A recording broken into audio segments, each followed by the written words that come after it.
আজকে শুক্রবার, তো সন্ধ্যাবেলা আমার স্টুডেন্টরা এসেছিল, ওদেরকেও পড়িয়ে দিয়েছি, আর পিকুও ম্যামের কাছে পড়ে নিয়ে আমরা সন্ধ্যাবেলা রেডি হয়ে বেরিয়ে পড়েছি।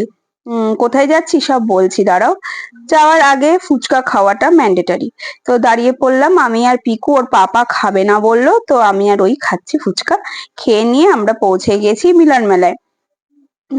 যখন আরেকবার যখন এসেছিলাম তখন তো সব দোকান বসেনি, এইবারে সব দোকান বসে গেছে, ওই জন্য আবার এসেছি। পিকু ঢুকতে না ঢুকতেই ওর কি লাগবে বলা শুরু করে দিয়েছে, আর একটা দোকান থেকে আরেকটা দোকানে চলে গেছে, ওখান থেকে নেওয়া হয়ে গেছে, আবার এখান থেকে কি নেয় এখন দেখি। তারপরে আমি একটু দাঁড়িয়েছিলাম ওই আচার আর হজমি যে দোকানগুলো দেয় না, সেই দোকানটায়। আমার খুব ভালো লাগে এগুলো। পিকু কি একটা পপ পপ নিল, ম্যাজিক পপ পপ নাকি জানি না, ওটা নাকি জিভে দিলে ফাটে, তো ওটা নিয়েছে। আর এই রাইডটা দেখো, আমার তো দেখেই ভয় লাগছিল, ওরা যে ভেতরে কি করে চড়ছিল তো কে জানে। আর পিকু তারপরে বললো এই রাইডটা চড়বে, তো চড়ুক। আর চলো আমরা একটু ওদিকে যাই, আর ও ততক্ষণ এখানে চড়ুক।